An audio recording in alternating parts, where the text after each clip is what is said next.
Well, Dan, that was a long drive down the Ozarks, but I think we should be safe for a while. Do you know what, Justin? I can't wait to explore. I hear there's a club we can take over. Do you think it's something cool like a chess club? Dan, it's called Lickety Splits. What do you think? Ooh, it's an ice cream parlour. Dan. Also, Justin, I didn't see any sign of that horse and cart you said were after us. Wait, a horse and cart? Yeah, you said there was a cart after us. Come on, Dan. I said the cartel were after us. Do you not realize how much trouble we're in? Please tell me you have laundered some of the money before we got there. Now, this I have done, Justin. I really hope you're proud of me for this. Here you go. Dan, why is this bag dripping wet? How do you expect me to wash money without getting it wet? Dan, we are doomed, aren't we?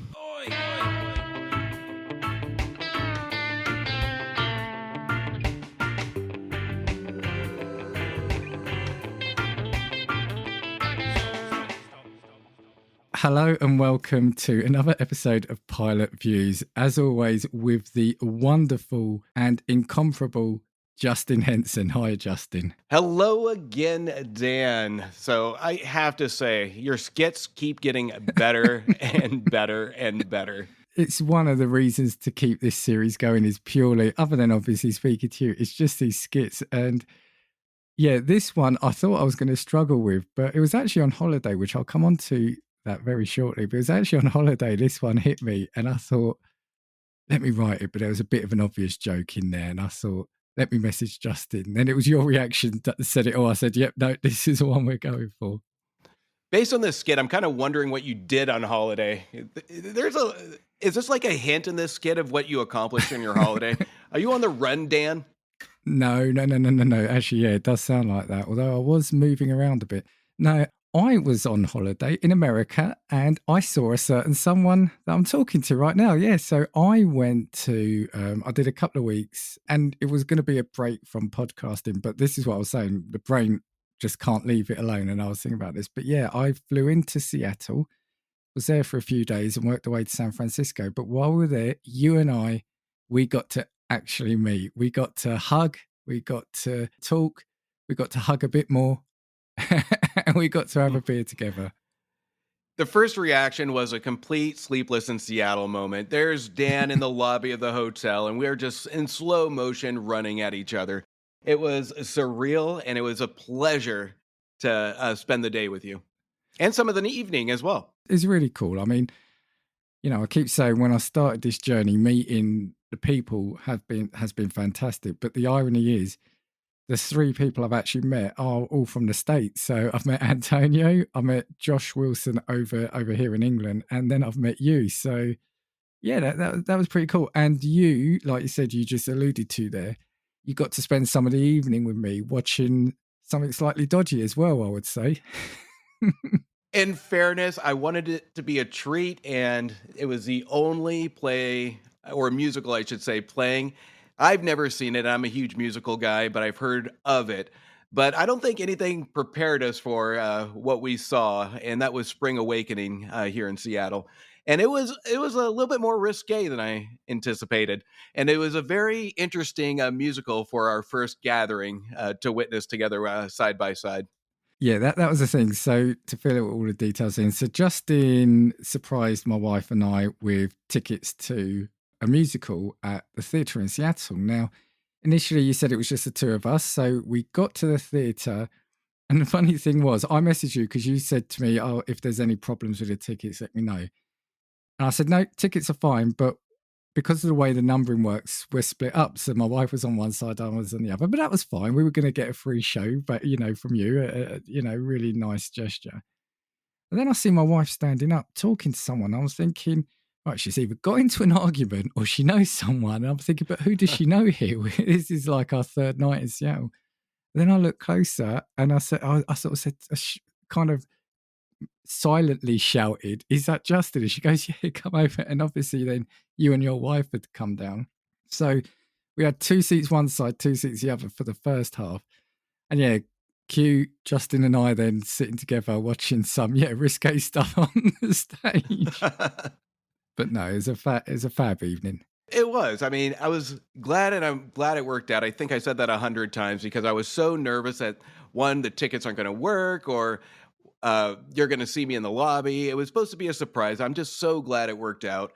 And I really do hope your wife and you enjoyed it. So to me, just the company was special enough. We really did. And just for everyone, yes, Justin, he is just as lovely in real life as he is on his podcast. So, yes, thank you for introducing me to morning drinking and You're welcome.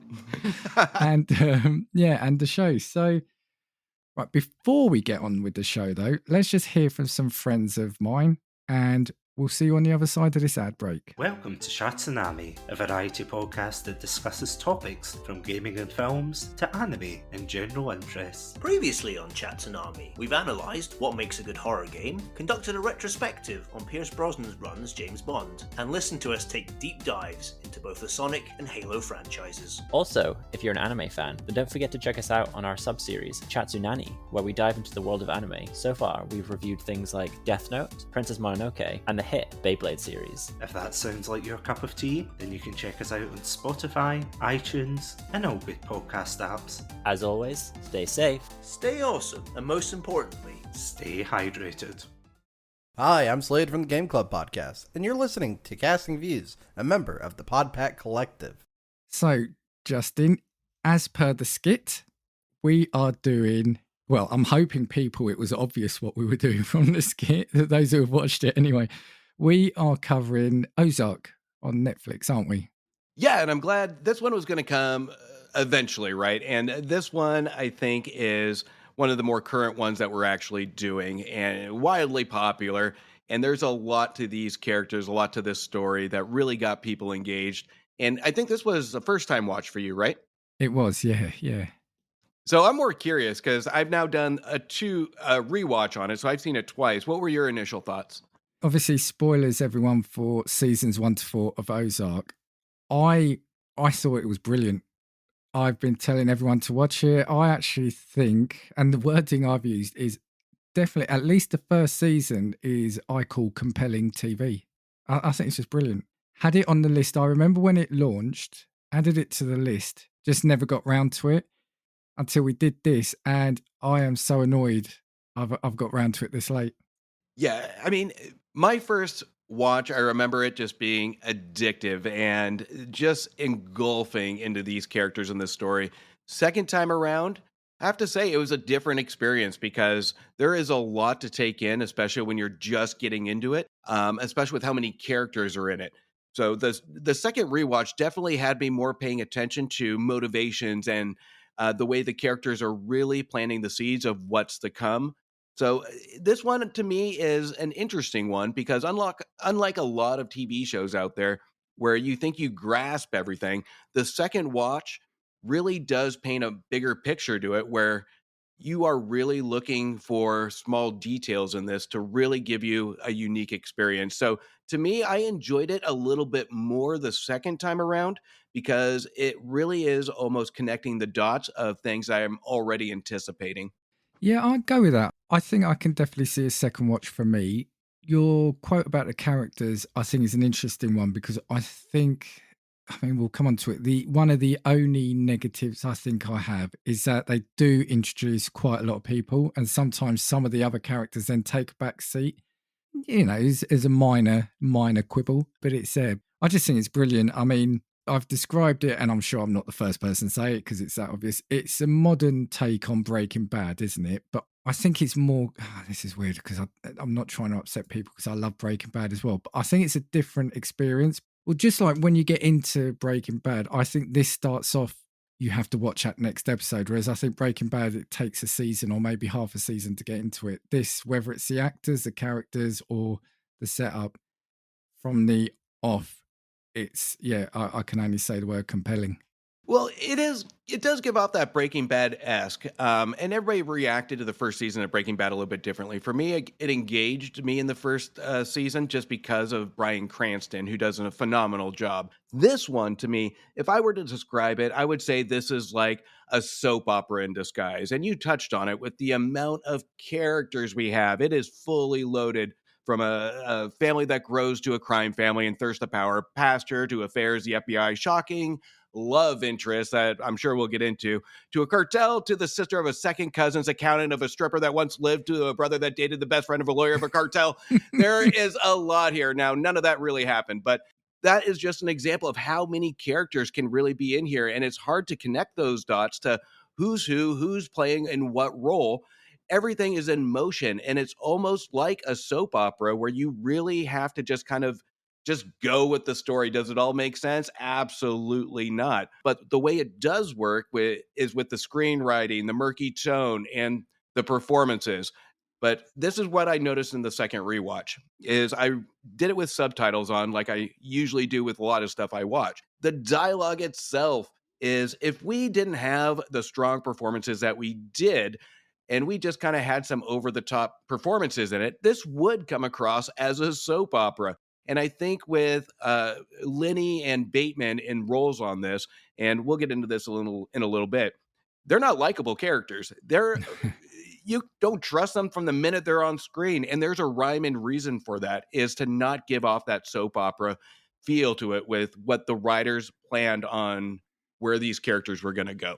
I think also the other danger it probably ran is because you've got is Jason Bateman as the lead and Laura Linney as the other lead. So you've got Jason Bateman from a lot of comedies, Arrested Development. You've got Laura Linney, who's done a lot of TV shows as well, sort of a lot of family stuff. It probably ran the risk of, you look at it and you think, oh, it's another family-oriented drama. But no, they waste no time in shocking you. And what I will say is that there is a lot of violence, a lot of extreme violence, and a lot of shock events that happen throughout the episode. It keeps you on your toes. It really does. And every season is going to have 1 to 2 pivotal moments that just make you go, oh, crap. You have that quick editing to a certain death of a character that you just really didn't see coming. And I love that aspect of it is something's going to happen in each of the seasons, but you don't know when and you don't know to who. And that's the benefit of having all these characters. But at the same time, the way they're written in is to throw the audience off, is we're anticipating something bad to happen, not necessarily to the family, but to those involved. And I got to say, even during the second round, it is so brilliantly placed that I didn't remember what episode of necessarily what season certain characters were going to be offed.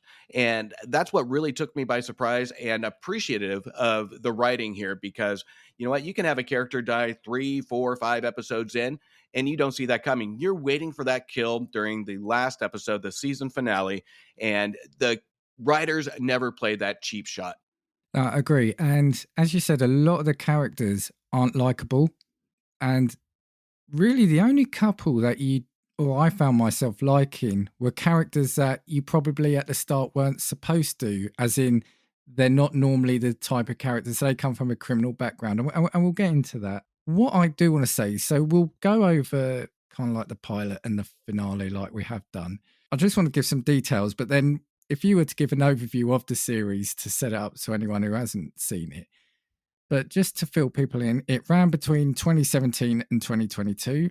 There were 4 seasons of 44 episodes. As I said, there are too many people to call out, but what I will call out, you've got Jason Bateman plays Marty Bird, Laura Linney are Wendy Bird, so the husband and wife of the main family. You've got Sophia Hublitz plays Charlotte Bird, their daughter, Skylar Gartnett, who plays Jonah Bird, their son. And the only other one really I will call out is Julia Garner as Ruth Langmore, who she won me over. That's who I'm saying now is probably my favourite character throughout it. Before we start delving into either end and then throughout the series, do you just want to give an overview of what the story is about? Yeah, I mean, there's a lot here, but just to break it down, Jason Bateman gets caught in a cartel embezzling scheme where he has to give $8 million in season 1 to the cartel. He has to prove, he presents a plan to the cartel that he can raise $500 million, and I think it's like 8 years or something like that. But to gain trust with the cartel, they challenge him to get $8 million. And this is where the stakes get risen. Is he either has to get the 8 million or they're going to kill his family. And that's what gets the ball rolling here. And this is where I think, to your point, is where we get that Breaking Bad feel, because here is where we get a main character have this scheme to raise all this money to do whatever it takes to save his family, like we had with Bryan Cranston trying to cure his cancer. So in regards to his family. And this is what starts the ball rolling down the hill of things that unravel, where his wife gets involved and we get this thirst of power. And that's what the overall theme is. We get cartels, we get local heroin growers, we get local crime syndicates. There's all these people that get involved in this one singular family that really starts to grow and manipulate all these players of the scheme, and things start to unravel in each and every season. Yeah. And I know we said it ran the risk of becoming like a soap opera, but at the heart of it as well is a battle of a family to stay together. Because again, we're going to say it a lot. I think as well, you're not supposed to like the main characters, the birds. You're not. They are not nice. They descend on this area, and the way I call them, they are parasites. They are toxic parasites, feeding off everything and destroying everything around them. The kids then, their son ends up kind of leaving them, then, doing his own thing, but taking up the family business, for want of a better word. The daughter is the only one. She kind of stays, I want to say the word normal throughout it, but there is a battle. And this is just a little side note. The thing that was running in my head, actually, part of it. So I mentioned, obviously, Jason Bateman being in Arrested Development. To me, you could also have the opening monologue of that running on this. So if we remember, it's that now the story of a wealthy family who's lost everything and the one son who had no choice but to keep them all together. That was the Arrested Development opening. Almost that's what he was doing here, right? Well, and that's kind of the thing with Jason Bateman, is he's very particular on the roles he picks, where he knows his range. He knows exactly what he can execute. This performance, even though I think it's good, it's the same performance he gives in almost everything he does. This is a Jason Bateman performance. And even I know I would probably be challenged on this by some of my cinema friends here, but even with Laura Linney, this is one where she stays in her comfort zone. And that's not necessarily a bad thing, especially given the material with these two. They play the characters that they normally usually play. Just take away the written jokes in the script, and this is the performances you get from Bateman. And Linney is used to dramatic roles kind of like this, only with a little edge of thrill to it. So to me, I think it was perfectly cast when it comes to knowing exactly what these two actors and actresses are capable of. So I think it's a brilliant choice, and they execute it really well. They stay in their lane and never become likable or extremely dislikable. It's one of the most neutral performances in a good way that we've seen from television. And actually, that's what I was going to say. For me, one of the points I made on my notes is that for me, it was only as effective as it was because you've got Jason Bateman, who plays these nice characters, and Laura Linney, who's this nice character. It's seeing them do these horrible things that is also part of their compelling thing. Because if you've got, I don't know, if you've got typical mob boss or mafia actor A and mafia actress B together, you're going to expect that. But the fact that you've got, like you said, you've got these usually nice people playing this role is what jars you at first and what makes you sit back and take notice. Well, and I also love that they never really overstep the character. They never put a gun to do the dirty work in their hands. They never commit a huge twisting point where they kill somebody in unison. So to me, I think they do a good job on being kind of the drivers of what everybody else is doing around them as the manipulators. They never get tempted on really having them take the initiative to do the dirty work, because that would throw off this entire point of the persona of these two. And that's what I really love about it, because to an extent, even during the second watch, I'm like, man, this would have been really a twist towards the end of maybe even the third season if we had Laura Linney, just go bonkers, because we get little hints of that going into the fourth season where she kind of checks herself in and she loses a little bit of sanity. So to me, I kind of anticipated that during the first watch, but even more so, I wondered during the second watch whether or not that would have made it better. But in reflection, I think they did a great job on not, again, getting tempted on having that character lose what it's built for the past 3 seasons. Yeah, and there's something I'm going to come on to that as we start diving in, and I think we should now. But the only thing I would say, so having said it's like a Breaking Bad, a modern Breaking Bad, the only thing I would say is the one difference is that, Walter White, Bryan Cranston, was a quote normal person put in a horrible situation and had to do desperate things. Here, again, Marty and Wendy Bird, they were already laundering money for the cartel. So they weren't horrible criminals, but they were already involved. They knew what they were getting themselves into. And this is the repercussion of their actions, right? Yeah, they knew. And the intent is always overlaying, right? There's always, up until the last season, that the overlaying message is to protect the family, but you get these little dashes of the power, the thirst, the addiction of it. And you talk to even criminals now that get out of prison or whatnot that never stop the behavior because it's an addictive behavior. It's almost like a drug where you have control. And this is what the message here is with these two. This is a married couple that obviously has trouble from Wendy cheating on Marty in the first season, that they have conflict. So what do they really have control over? And that's where this really big tug of war between these two, both of them are really looking not for power per se, but for control of their life. But at the same time, they always go back to what they're used to of not being in control when things start to unravel. So this 4 seasons really symbolizes their marriage and the power of this marriage, that we saw in the first one, where it is at a constant conflict of control versus not control, or do these two really like that chaos of conflict? So there's a lot of questions that the first season brings up that really plants itself throughout the seasons of, is it thirst of power or is it all about control of one's life? Yeah, hadn't thought of that. But what we'll do is, in terms of the first episode, the pilot, it's called Sugarwood. And I won't go into it, but if you watch it, it's about a character having an affair. So the name Sugarwood has a reference there. We'll leave it there. Looking at IMDb, it's got 8.4 out of 10. So a solid start. Now, what I'll do is, I was going to give just a very brief synopsis I found online. But what I actually did, I wrote down the opening monologue because it starts off. So Marty is a financial advisor in a firm, and he's talking to a couple, but at the time you don't know that, you just hear the voiceover. And it's a really interesting speech about money. So he's saying, what is money?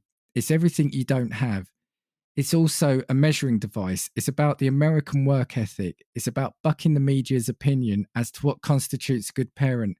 Missing your kid's ball game, play, concert because you're resolved to work hard and invest in your family's future and taking responsibility for the consequences of those actions.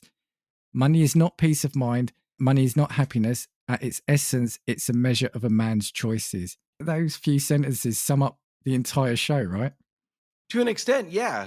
But we might run into a little bit of debate on that when we get to the last 30 seconds of the actual season, the season finale. Because money isn't happiness, but does it portray that by the end of the seasons? Yeah. Okay, right. So the pilot, or episode 1. So Marty Bird and his partner, Bruce, are Chicago-based financial advisors who launder money for a Mexican drug cartel. Bruce and the trucking company owners who move the cash, they skim $8 million with Marty not knowing. Marty wasn't part of this, which causes their cartel contact, Del, to kill Bruce. Now, Del, he was superb as a character as well, I thought. The big bad of the first season. Just menacing, mean, but suave and, handsome at the same time. He could flip that switch between being approachable, but then killed a load of people within the first 5 minutes of him being on screen.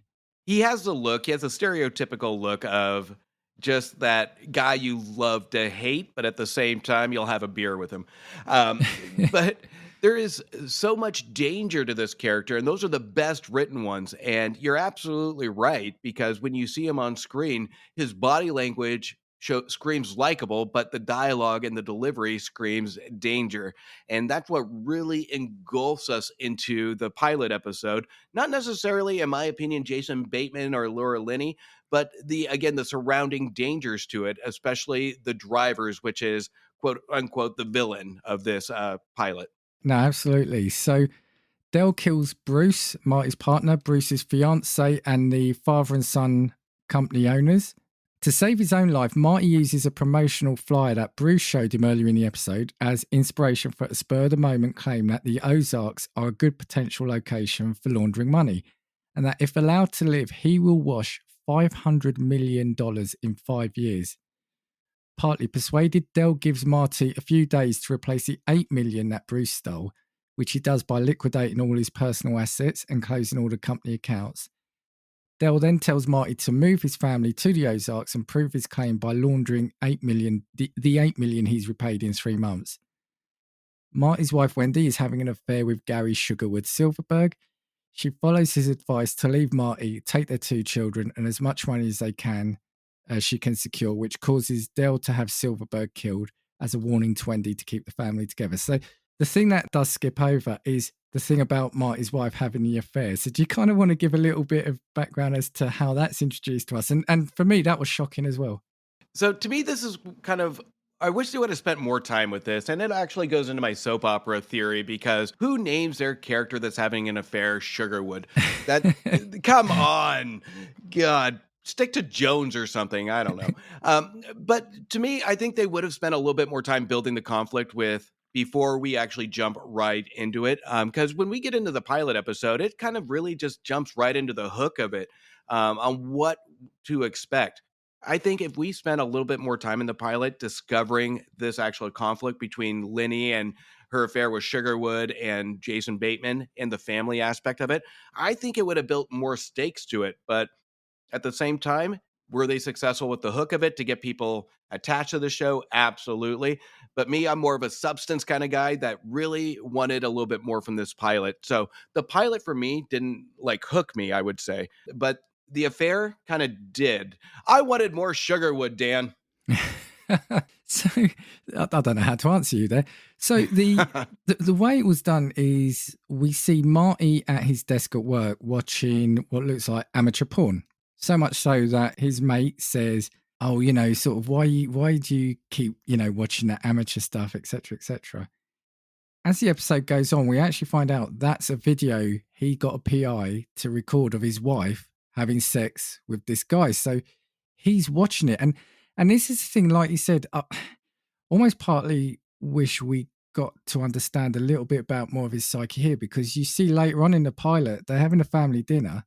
She's on the couch. The kids have gone to bed. She's on the couch and he's watching that video while next to her, which feels a bit messed up as well, right? Definitely not a conversation for the dinner table. Definitely not a video you want to see at the dinner table.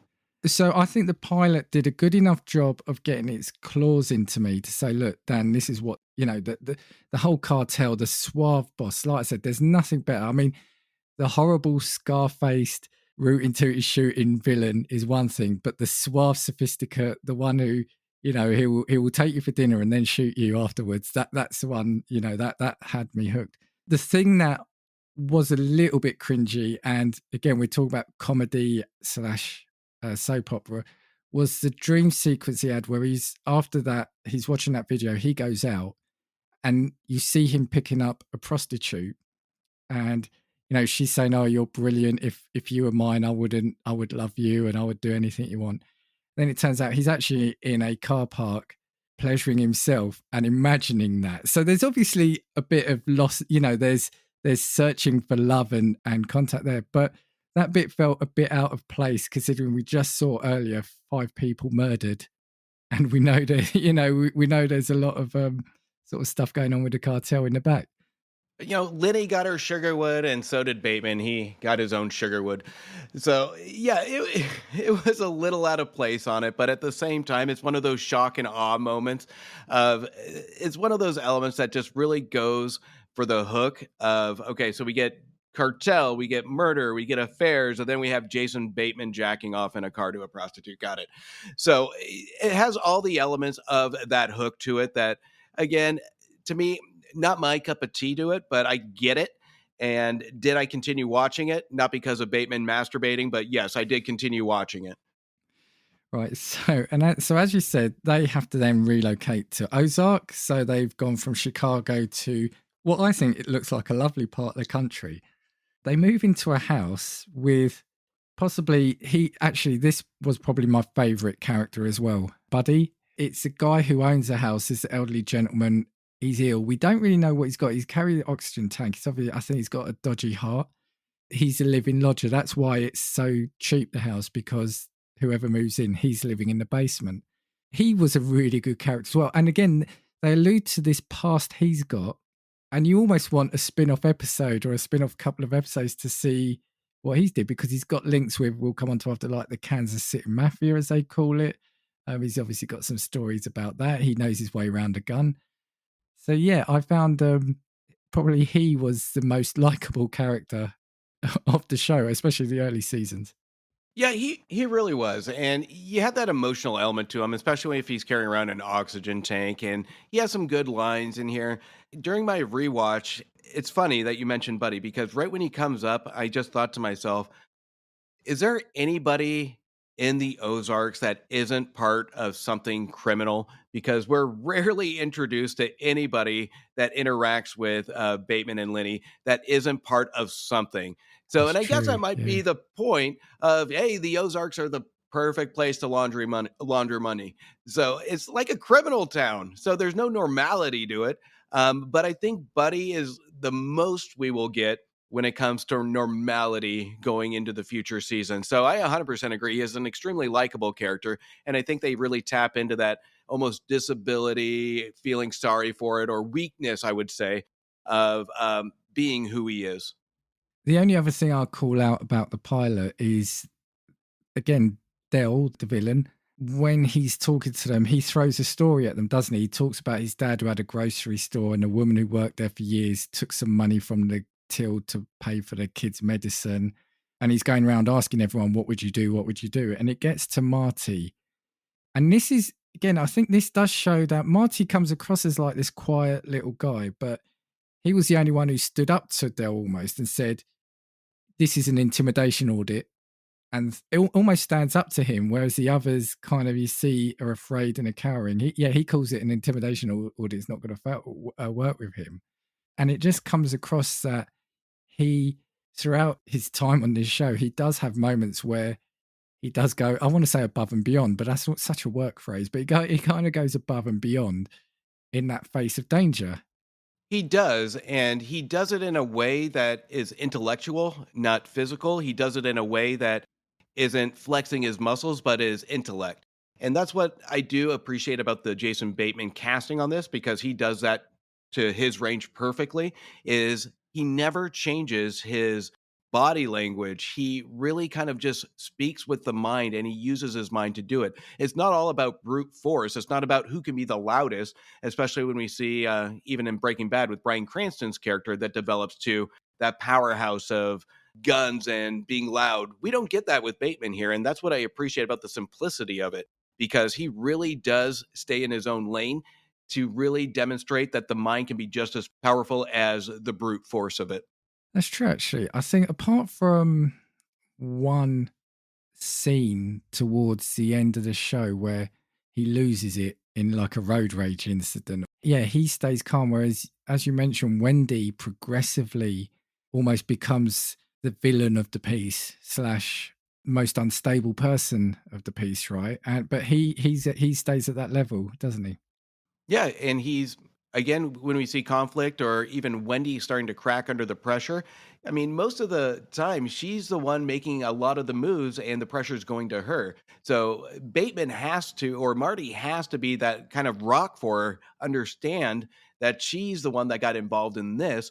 So he has almost, to an extent, doesn't really have a choice but to be that rock, or else everything's going to unravel or go just chaotic. So I think it's an understanding that it's not directly told in the writing, where he has to be the one to really kind of direct the traffic and players move around him. He's a big manipulator, but I think he does it for the right reasons, not the wrong reasons. And that's what the pilot actually set the tone for how Marty's character is going to be, is not malicious, but to direct the traffic while players move around him. Yeah, I think he's he's got himself into a bad situation. Absolutely. It's his own fault. Absolutely. But he's doing the minimum that he needs to do, I think, to keep his family alive. Whereas as we then go on, Wendy has got the visions of grandeur and wants more. Whereas he just wants to do enough to get out. Especially when we look at the affair. I mean, that sets the tone again from the pilot to this, where she's having an affair. And you know what? That's almost a hint that she wanted more. She wanted more from life. She wanted more from the marriage, whatever it may be. And when the opportunity of power comes present and she's in control, that's her way of improving her life, because we have her brother that's not in control, her parents that she's not in control of. Wendy, again, going to the point prior, is the control element is symbolized by Wendy. Marty is the one that really wants to support and direct everybody to just get out of, like you said, the sticky situation that he's in, to really be there for his family. So this one, it can have a lot of discussion just on these two characters as a character study by itself. But I think the two really complement each other very well. It's fascinating, isn't it? Because as we then go on, you see Del isn't the head of the cartel. We then find that out, and it's Navarro, isn't it? We then find someone Navarro, and he then basically gets that one-on-one relation almost with Wendy, and it's almost exclusively with her, isn't it? Even though Marty is the mastermind launderer, it's her that Omar can see is almost, if he could have a lieutenant, it would be her, not Marty. And he spots that early on, doesn't he? He can tell. He can tell based on the body language of Linney that this is a strong woman. It's how she holds her shoulders back. It's the grimace on her face that almost, I'm going to get a lot of shit for this because I hate this actor, Glenn Powell grimace on her face at all times that symbolizes consistency. So this is where Navarro really does see. She doesn't flinch. She doesn't move a muscle when it comes to her facial expression. You can point a gun at her head and she will not flinch. So that is the definition of pure confidence and power, or somebody that really wants to have the control. Because if you notice, and I had to rewind a couple times, I found it interesting, is with Linney's performance, she will use a lot of emotion in her eyebrows and her eyes to show vulnerability, but the mouth and the facial structure do not move. So we can tell when Linney is really fearful with her eye motions, and we see that a lot when it comes to interactions with the cartel. So that's what I really enjoy about Linney's performance when it comes to her body language, and she's a body language type of actress that really amplifies her dialogue with her facial expressions. Not like Glenn Powell, he sucks. What I want to do now is I want to bring in a number of other characters. And like I said, this isn't going to be an easy show. We're not going to be able to do season by season necessarily. But if I introduce the other characters, then we can pick and choose and discuss them as we need. So we've discussed the birds. You've then got the next big ones are obviously the Langmores. So these are your local criminal no good element. Yes, you've got Ruth, who we mentioned, Julia Garner. You've got her cousins, I think now, aren't they? Wyatt and Three. You've got her dad, who's in prison, Cade, at the start of the show anyway, and then her uncles, Russ and Boyd. You've then got the Snells, Darlene and Jacob, who are like the local kingpins of crime, right? They're the drug growers and distributors, right? We've got the cartel that we've mentioned are always there or thereabouts. So initially represented by Del, then for seasons 2 to 4, you've got Omar, and then you've got his nephew Javi, and then his sister Camilla. But then you've got these random characters that pop up as well. And I say random, but they are all absolutely relevant in their own way. So you've got in the first season, I think it was the first 2 seasons, the FBI agent who's after the cartel and therefore Marty. You've got Roy Petty, who he's an evil one, isn't he? 100%. I mean, this is a self-absorbed character that is frightening because there's nothing to lose with this guy. Yeah, so he starts off a relationship with one of the Langmores. I can't remember which one it is now. basically just using him to get into the inner workings and almost to have someone to blackmail and manipulate, right? Because he knows that they're in contact with Marty. Oh, and I guess we missed probably something quite important from the first couple of episodes. So while Marty and Wendy, they move down, they stay in like a motel, and Ruth and Wyatt are kind of temporary working there, and they break in to their apartment, they steal some of the money. Marty tracks them down, and basically there's a standoff saying you can take the money, but it's a cartel money, do you know, he's messing, etc., etc. So for a lot of the first season, what the really interesting mechanic there is, you've got this criminal element that no, Marty's got $8 million, they want it, and Ruth is torn between being told by a family that needs to steal it, and at least in the first season, being treated as a person by Marty, right? And that's the interesting mechanic there. Yeah, and not only that, but this is kind of almost the first battle between Marty and Wendy getting into the elements. So they're not used; they don't know what the Ozark community is, and this is where they're going into the unknown, where they get the first taste of conflict with the locals, and there's a certain fear of just jumping in and really understanding what these people are about. And I think when we're first introduced to Ruth, there's a real threat there. She's a firecracker on a subtle level, but it's a level that really you can see where it's going to go eventually, because she has that powerhouse of it. And it's a good contradiction between Bateman's character and Gardner's character to really conflict. All the good conversations we have, to me, were enjoyable between Gardner and Bateman's character here. Yeah, definitely. Because even though I think he then starts to treat her a little rough towards the third and fourth season, I kept saying to my wife, but you got to remember, I don't think Marty is a good person either. You know, we fall into that trap of, because he is the one who's trying to do the right thing, that we forget he's a money launderer, that he himself, it was in defense in season 2 or 3, kills the pastor, and you know, has basically, and when I called it in the description, just back up what I was saying, when I called them almost like a parasite and toxic.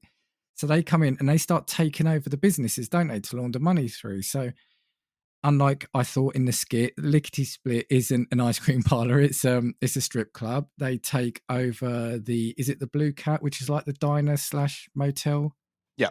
They also take over the funeral parlor, which has got the added benefit of having a crematorium there. That's what he keeps doing. He keeps taking over the businesses, not caring who he's ousting, who he's exposing to the cartel. And we see the outcome of some of the characters like Rachel, who was the owner or at least a manager of the Blue Cat, jump forward. She then has to run away. She steals some of the money and ends up on drugs, etc. Which I thought her storyline was a bit weak as well, that she then comes back cleaned up to work with the FBI. I mean, I'm really abridging that story, but I'm just trying to say why, you know, we got to say that the birds aren't good people is because they came in and basically destroyed almost the town in that sense.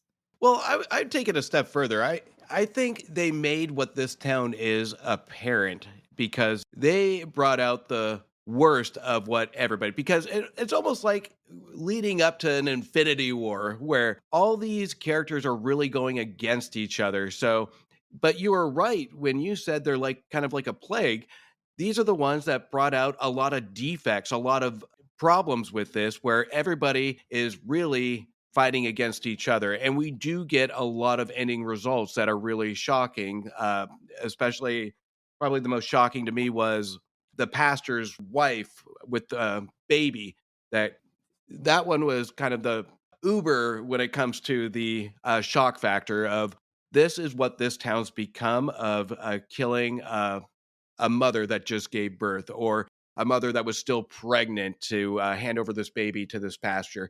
So this is kind of in the pivotal moment of this family is, like you said, the plague to really show vulnerabilities and weakness and desperation to this town, where the only thing they know is violence. They know how to just solve it right then and there without thinking. And we see that from the very second season and even first season, where they interact with all the cousins. I hadn't thought of it like that. Yeah, they're just ultimately exposing it, and they are using people, for what they want, and it's money ultimately, isn't it? I mean, it's that money. So the money when that the Langmores know about drives a lot of the problems. So Ruth's dad, who's in prison, Kay, learns about it and wants his money, which ultimately leads to... So there's a scene where Ruth initially wants to kill Marty, and I can't remember why. No, that's it. The policeman, doesn't it? Or the FBI, Roy Petty, sees it and sabotages it. But then one of her uncles, the one who's having the relationship, the affair with Roy, he starts working with him. It finds out that they are on, Ruth finds out he's working with the FBI. Him and his brother, they decide they're going to kill Marty, take the money and run off to Canada. But then Ruth, she sets up that same trap and she kills her two uncles. She wipes out two of her family members. And it's that kind of level of, I want to say determination, but that sounds almost like it talking in good terms. But it's that ruthlessness, I think, is what we're showing, that, she may be a young character, but do not take her lightly. It's Shakespearean to an extent. And not only that, but it's Shakespeare with one of the coolest killings out of all the seasons, by the way. Yeah. So you can't really top that one. But it's one of those plot points that I really do kind of enjoy, where they take a conflict of morals, and it's a conflict of morals versus power versus survival. And Ruth, during her entire run for these 4 seasons, really has to kind of decide between all that. And we can never decide on what really motivates her. And that's what I love about this character, is because it constantly changes, because the mind and the wants always consistently change. But at the end, it is merely for survival. And so that's why I think, the only character I don't think was written particularly well was Rachel, the owner of the Blue Cat Bar. Now, if we overview the seasons, so season 1 is about the birds getting to Ozark, establishing their money laundering front, making contact with the cartel, and it finishes, I won't say just yet the big thing at the finish, but them discussing the cartel with the Snells about making a casino. The second season introduces another good character, Helen Pierce. That introduces the Kansas City Mafia and the element of the casino running. Season 3 shakes it up a bit. We've got the cartel war, and this is when Marty goes to Mexico a couple of times on almost like job swap. And then season 4 is it's all about getting out, isn't it? So you've got Marty and Wendy with setting up a foundation. They think that's going to be the ticket to get them out. You've got them trying to, which I found the interesting thing of laundering people. So Omar wants to become free, and he's willing to work with the FBI to launder himself almost. But you've also got Ruth. She goes through a story arc at the end of the final season as well. So what do you kind of want to pick up on any of those? And I was going to go on to shock deaths is the other thing. Oh, and also, because he's only in it for a little bit, but to me, one of the most important characters in the whole show is Wendy's brother, Ben. Because for me, he's a catalyst for bringing everything tumbling down at the end, right? Especially when we see him crash that charity, that is the oh crap moment. And it is really the driver of Wendy's character too, because it's constantly brought up. And then when we finally see him, there's a sense of happiness when we see him interact with Ruth, where these two kind of find a little bit of happiness, but then nobody in this show can ever be happy, and it's intentional, where that's where it gets to the unravel of crap flying downhill. And one person can't suffer in this show. It has to be everybody involved. So it takes just that little snowball to just roll down the hill to become something bigger. And you're right, he is the catalyst to really start that going. He's introduced, so he suffers from bipolar disease, I think, doesn't he? And he falls for Ruth. Him and Ruth genuinely care for each other. He then starts finding out, because he didn't know what his sister got up to, starts finding out about that. And I think he then finds out that ultimately Ruth's dad was killed because of them. And Ruth was assaulted earlier on in season 3 by Helen Pierce, the lawyer. He finds out about that, crashes, this charity gala that they're doing, which then makes everything visible. And you've then got, I'm going to say, I think it's actually one of the most heart-wrenching episodes I've seen, where you see him at his most vulnerable. He's so, he's crying, he's sorry, he's apologetic. And it looks like Wendy's on the run with him at first, but ultimately she's, as a show of faith, she's basically allowed the cartel to murder him almost as a show of faith to say, look, we'll do what it takes to clean our mess up. And it's heartbreaking for her, but even him, the actor who plays Ben, I thought that was a brilliant performance of his. It was an emotional time because the whole story leads up to this, and you don't want to accept that this is going to happen, but you can kind of see it happening within an episode or two prior. And it is heart wrenching. And when we have Laura Linney break down, we have the brother kind of break down, it's almost acceptance. And that's what really hurts, because we as a viewer don't want to accept that this is happening on screen, because they work so hard to create this dialogue to lead up to meeting this brother and how Linney's going to respond to it. And then we get that heart wrenching moment where it comes to an end. It is devastating. And I think there's only a couple other moments, one involving Wyatt as well, that are really hurt me watching it as much as that.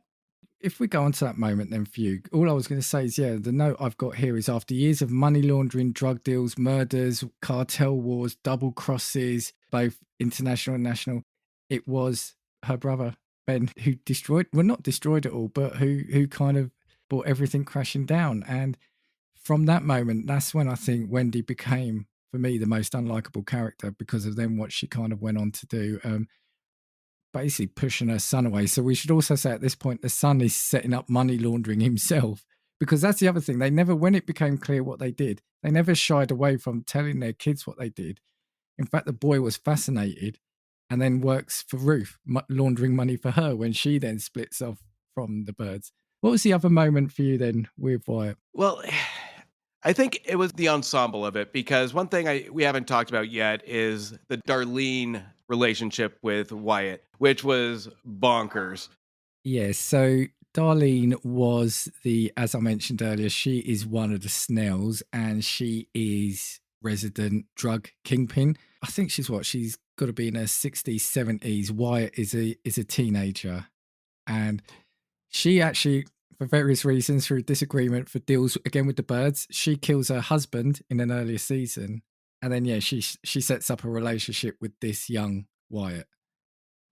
I mean, good for her. I mean, yeah. I mean, 70 looks 80. Yeah. So it kind of starts that shock moment for this, where I don't know if your reaction was the same, but just that initial first kiss to it is, oh crap. We're gonna go there, and it's a turn that I think is the most unexpected on what's gonna happen in this show. Then it goes into the proposal, then her getting the baby. It's like she's starting a life in her 70s. But I think with Wyatt still truly loving this woman, then the outcome from him, when his life starts to really get a shine of happiness, I want to say, it just comes unraveling based on others' actions. And he's there as a real support vehicle for Ruth. And that's what I think is the most devastating piece of it, is he's a genuinely likable character. We love this kid on screen because there's a certain level of relatability, not so much wanting to marry a 70, 80-year-old woman, but just the fact that his intent of just being there without having any blood on his hands and wanting to just be there to support these characters in the best way he can. He wants to be relevant. And that's what really struck a chord with me. Well, with Wyatt, they do that classic. Throughout the 4 seasons, Ruth is always saying that he's the intelligent one. He's the one who could go out and make something of himself. And so throughout each season, you're seeing probably the product of his surroundings and upbringing, that for want of being born somewhere else, he probably could have gone on to be something. So when you see him get killed, it is shocking. And actually, while we're on this, it does remind me, I think also that his relationship with Darlene is probably the other weak element, not because of the fact there's an age difference, but when you then, in retrospect, they only put them together because then Ruth inherits Darlene's land and fortune, which means she can then go on to do what she needs to do. So I think it's just a very convenient plot point for that. Yeah, I mean, if we're talking about this, then there's a series of shock deaths throughout the whole thing. And ultimately his death is one that is a culmination of other things. So I've written some down. So, I mean, it's probably safe to say the first one really is Del Rio at the season 1 finale. So you've got the big bad who's basically blasted away by Darlene, isn't he? The blood splatter on that shot was amazing. Yeah. And I think that then set the scene for a number of, as you said at the start, characters that could just be offed at any point, any time, right?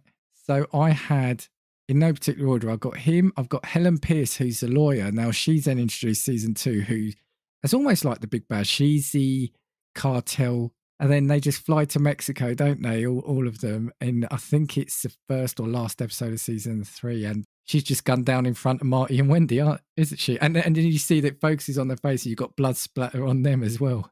I was going to say, I take it back. That's the best blood splatter of the movie or the TV show.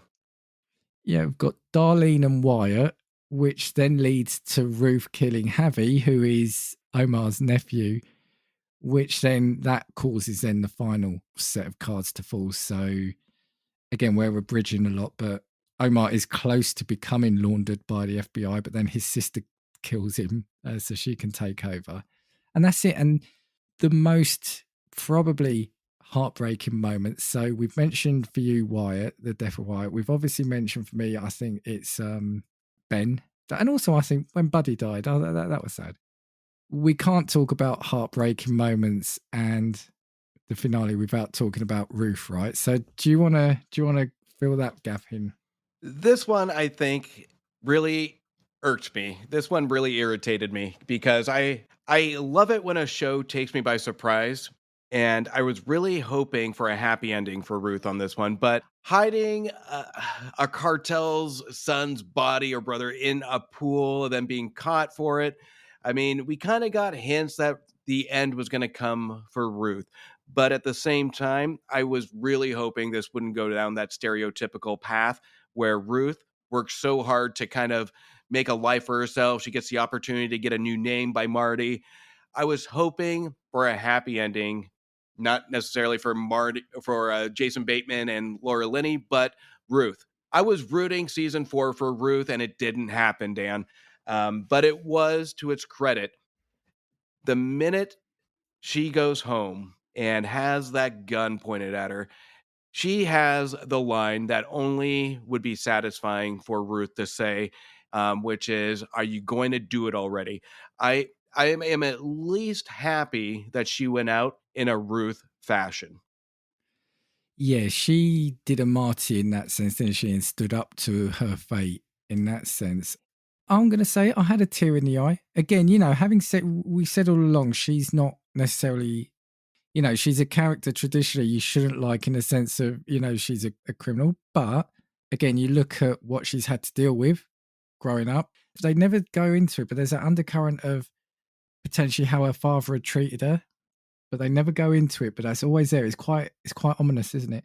And like I said, because we can't go into it fully because of time, but yeah, as the season's going on, especially the last season, she starts to basically rise up against the birds, set herself up, almost running them out of town and putting them in danger with the cartel. Like you said, she got her record wiped, start a new name, and it just was going too good for her. I mean, when you look back at it, the sign's probably there. So there's that scene where she wakes up and she sees all her dead relatives there. So her uncle's having a barbecue, her dad or whatever, and Wyatt. And that's like a classic tragedy where they see their loved ones before they die. And again, she's in the white dress, isn't she? It's very emotive, isn't it?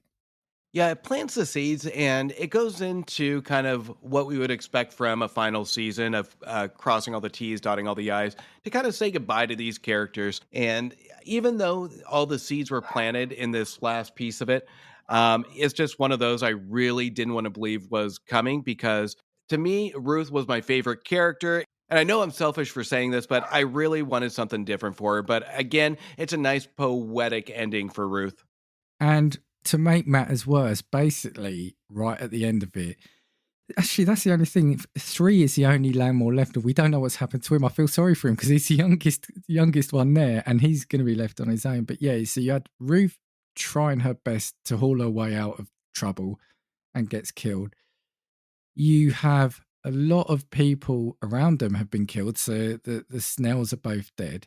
The pastor, like we said, the priest in season 2, I think, gets killed.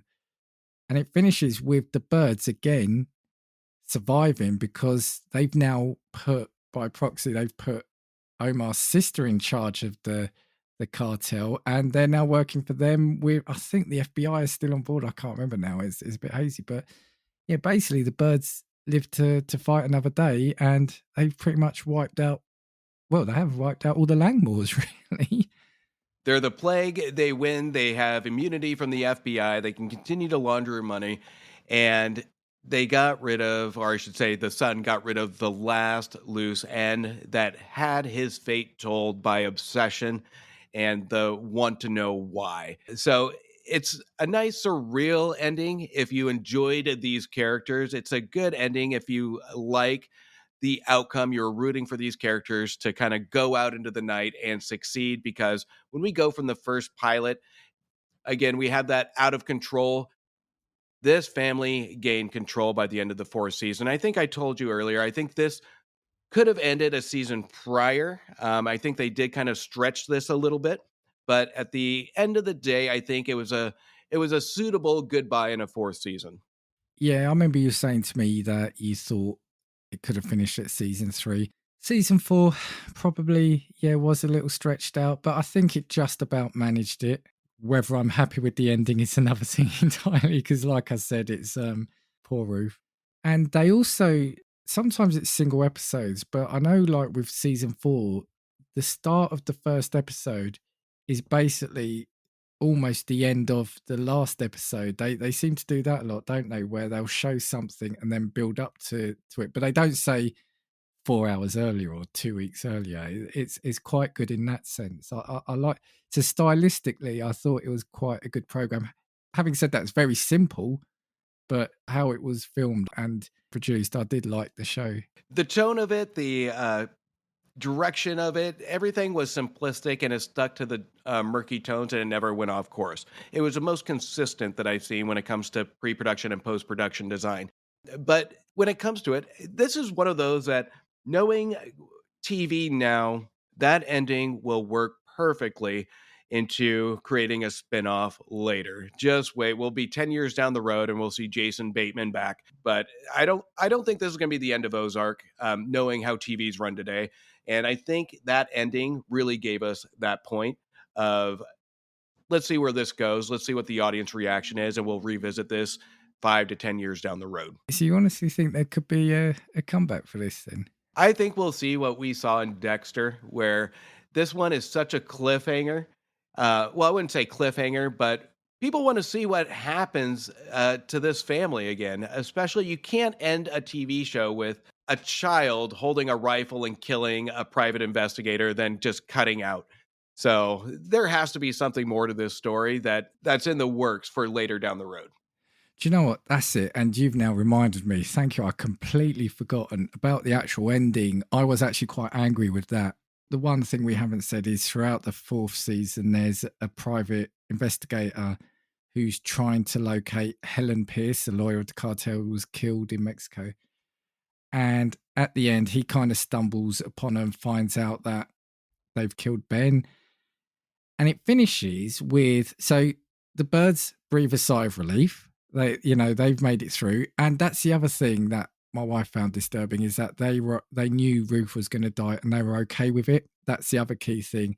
They made their peace with the fact someone who's helped them was going to be, and a young woman was going to be killed. Now they go in, the investigators there with the evidence that they've killed the brother.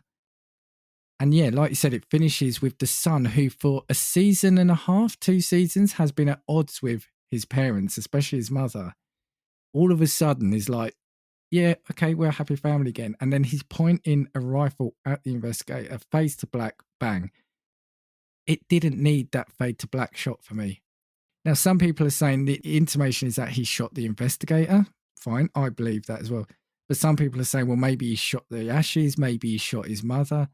Ultimately, it had the ending it needed. The fade to black served no purpose. So it actually made me quite angry. It pulled a complete Sopranos on us. We're going fade to black. But yeah, it's open for interpretation. It leans more to shooting the private investigator so this family can move on. But again, interpretation. We will never know to an extent if we don't go down the rabbit hole of theories here. But to me, it is unsatisfying because um, there was not a lot of stuff built up for him to hold the shotgun to his family. There wasn't enough to really have this justified moment at the end, in my opinion. But I will say one thing I absolutely did love about the first 5, 10, or the last 5, 10 minutes is the fantastic shot with the birds sitting at the table, the Linney getting the champagne with the shattered glass door, where we can see obviously somebody is broken in, and we don't know who, they don't know who, but they're anticipating this is their end.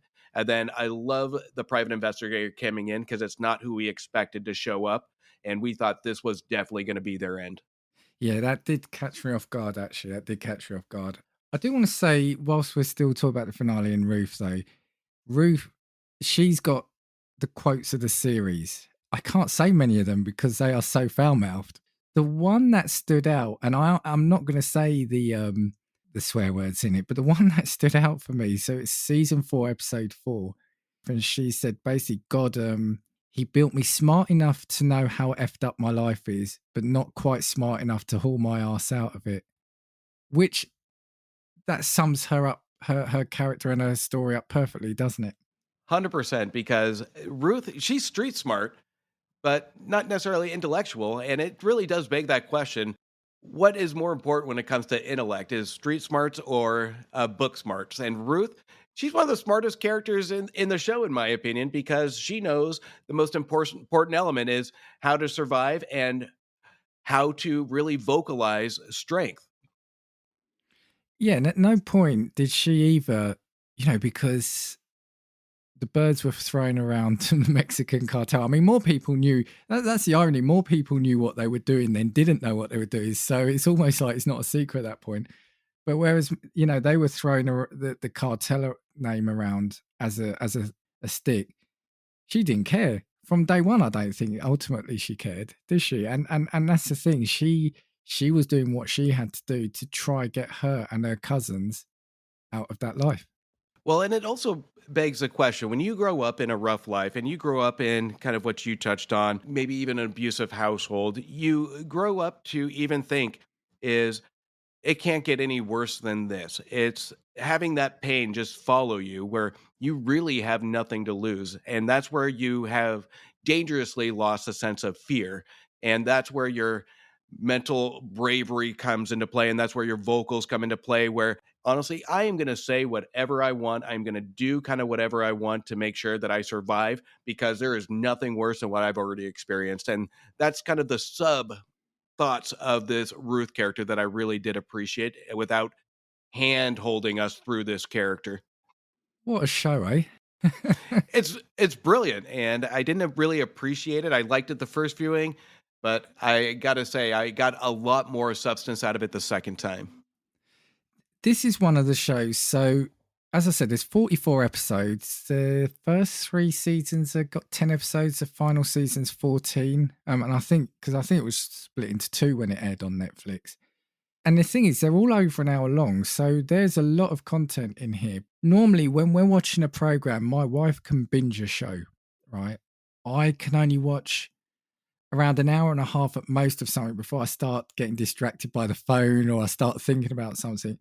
This was the only one where I felt, or this is the only show for a long time, possibly since Breaking Bad, where I've been the one that said, oh, can we put the next show on? Or can we just watch 5 minutes of the next episode? Let's see what happened to that character. I'm going to go back to what I said at the beginning. I found it compelling. Yeah, I was so glad you jumped on this show to do. Yeah. I'm kind of the same way. TV, with as many movies as I watch, TV is the one, surprisingly, it makes me fidgety. So if I don't find a story engaging, you have about 20 minutes, maybe 30 at most, to grab me before I just give up on it. This one did grab me, and kind of to my point, even complaint I had is that I wish the first had a little bit more substance and more grab in the first 30 minutes. But I got to say, it's a great show. It kept me engaged, and it really did excite me for the next one. And I did binge this one when it first came out. I think I got late to the party the first time, but you know what? The benefit to that, I hate waiting for the next show. So I love the fact that these shows are on streaming, so I can just go one after the other. That's the thing, and that's why I probably didn't watch it at the start, because I don't want to invest my time in a show that's going to be cancelled the week after I watch the last episode. That's not to say there aren't some great one-season shows. I don't want to get invested in characters, especially like these characters. So yeah, I guess that's the advantage, was I had all 4 seasons available. Amazed how I didn't know anything about it, so it wasn't spoiled for me. So there was there wasn't anything that was spoiled for me. The only thing was, so when we came over to the States, I only had about 4 or 5 episodes left. So there was just that final batch that we needed to see. So literally the day we got back, I think we completed it. But I was hoping to have done it before we flew out. Not that it matters, but we then had to wait 2 weeks before we could see how the story resolved. Still remember when Lost came out and I made the mistake of not waiting, but watching that week over week. And I swore I will never do it again because the anticipation of the next episode drove me crazy. Yeah, this is it. We're digressing here, but I've got a number of shows. I was talking to a friend and he's given me a number of shows on Apple TV to watch because I've got a 3-month subscription. And I looked at the majority of them. They're all, it's been renewed for another season, been renewed for another season. I'm like, well, do I want to watch that then? Because if it's only just been renewed and it might have been a 2-year gap, if it was close to potentially being cancelled, you just don't know. The only one I allowed myself to do was, have you seen Sugar on Apple? I have not, no. Really, I really enjoyed it. Got some things about it. But it's actually got, the only reason I mention it is got the actor who plays the FBI investigator in this, Roy Petty, in that. And that's the only one I allowed myself to watch, not knowing if it's going to get renewed next year, because the concept itself was good enough. But anyway, we digress. I want to start wrapping this up now. So what I would say is, yeah, absolutely. Look, we've discussed it, but we've only touched the surface. For me, it's absolute recommendation. I'm not going to ask you for favorite episodes because, it's not that kind of show, but what are the sort of for you your standout moments or your favorite characters? I would have to say standout moments. Obviously, I touched on it a little bit, even though out of place. It did kind of support my comment earlier of it being a soap opera, and that was with the Lorraine Wyatt relationship. That one was kind of like a WTF, where is this show going? But I think when it comes to memorable moments, I would have to say anything with the casino was memorable because it actually took us out of a already consistent environment of the Ozark. So it kind of took us out of that element. Yeah. Almost as a mental vacation and almost a dark sense of danger, because this casino symbolized all the work of crime that's gone into it. This is their final result. So I think anything with that taking place in the casino was the most memorable for me. If I had pinpointed the most memorable, there's so many, so I'm just going to go with my favorite memorable setting because there was a lot that happened there. That's a good shout. I mean, for me, a lot of it, there's the obvious shock factors. There's the son of the Kansas City Mafia boss. He has an accident. Let's say that Darlene shoots him somewhere where he probably wouldn't have wanted to be shot. The only reason I mention that is because he then appears in a few episodes later, and it's the fact that he then still is willing to deal with Darlene, and there's reasons for it. So yeah, you've got the obvious shot kills. I think any of the Mexican leaders that you see, like Del, Omar, and Javi, are all charismatic in their own way. I've said it before. I think Ben, Wendy's brother, comes in, does a brilliant portrayal. But for me, I think it's those moments of Ruth with Wyatt, those touching moments where they're dreaming about getting out. I think it's those moments of quiet in and amongst all the drug dealing and laundering that stand out for me. And it's kind of what makes it hurt the most when Wyatt, and then Ruth are killed in it. So I think, anything where Ruth is kind of dreaming about escaping, Now that you mention it, and I should restrain myself, but I'm not going to. So when you said that we get that shotgun shot in that one scene, so would you say that there was 2 Sugarwoods that got shot in this show? And that's the end of this. Yeah. Yeah. It wasn't so much Sugarwood as, yeah, I don't know where to finish that. Look, Justin, as always, thank you. Thank you for being on here. Thank you for containing that till the end of the episode. I think we've got our next couple of shows, haven't we? Already looking ahead. It's a skit. All I want to know is what we're doing so I can start writing that skit. That's all. I swear there's a musical coming, Antonio. Just wait. Oh, Antonio, yes, there is. I mean, this was intentionally going to be it. I think we need to work backwards from that. So I think we need to pick a show that we know we can do the musical, and then we just do it. And I think the whole episode, like every program went through a phase of having one musical episode. Maybe that's what we've got to do. Let's get it done, Dan. There we go. You've heard it now. Justin, thank you so much. Do you just want to shout out everything you're doing and working on? I mean, this goes out, I think, in a couple of weeks. But yeah, do you want to give people an update on everything you're doing? Yeah, absolutely. I mean, we continue the Movie Wire with our summer reviews that are starting to come out. Some really good movies compared to last year. And you can check those out at the Movie Wire and check me out on the socials at Movie Wire Show. And don't forget to check out me and Antonio from the Cultworthy Cinema Podcast with our show Back to the Balcony. And we got a lot of good stuff coming, a lot of cool reviews, and some mediocre movies. Cheers. Yeah. And if you're not already, please do subscribe to the Movie Wire and Back to the Balcony. Brilliant shows. And yeah, and as I said, Justin is just brilliant. Off and on and off the air, I should say. Oh, Dan. You're great. I can't lie in front of you. You're great.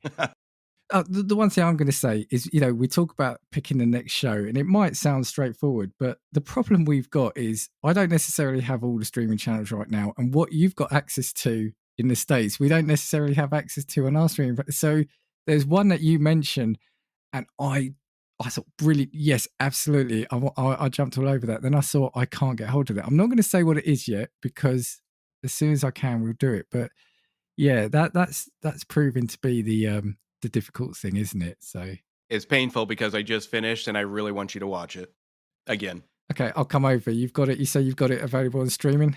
Streaming, and I own the DVDs. I'll be there next week, or you can post them over. Right.